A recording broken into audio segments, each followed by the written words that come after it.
Friends ఇదైతే కూరల set అండి. కూరల సెట్ మనకు బ్యాక్ సైడ్ నేను థ్రెడ్స్ పెట్టి లింక్స్ పెట్టిస్తాను. మంచి matte finishing with ear rings కూడా చూడండి ఎంత బాగున్నాయో.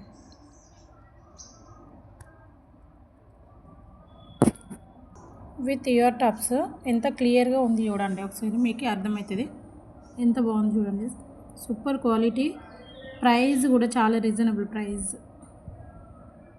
విత్ ఇయర్ టాప్స్ అయితే ఉన్నాయి. మొత్తం మనకి లక్ష్మీ అమ్మవారు కాసుల పేరు అండి. ఇది 799 రూపీస్లో ఉంది. కావాలి అనుకున్న వాళ్ళు అయితే 750కి ఇచ్చేస్తున్నాను, తీసేసుకోండి. ఎంత బాగుందో, చాలా సూపర్గా ఉంటుంది క్వాలిటీ, మ్యాట్ ఫినిషింగ్. ఇవి చూడండి మనకి సీజర్లో వచ్చేసింది, చాలా బాగుంది చూడండి. మనకి 2 లైన్స్లో వెనకకి మనకి చైన్ ఇచ్చినారు. ఇట్లా ఉంటుంది మనకి హ్యాండ్ మేడ్ అండి. కావాలి అనుకుంటే బుక్ చేసేసుకోండి. 499 రూపీస్ ఈచ్ వన్. క్వాలిటీ వచ్చి ఫస్ట్ క్వాలిటీ మీకు రీజనబుల్ ప్రైస్లో వచ్చేసి కావాలనుకున్న వాళ్ళు బుక్ చేసేసుకోండి. బాయ్ ఫ్రెండ్స్ అందరికీ.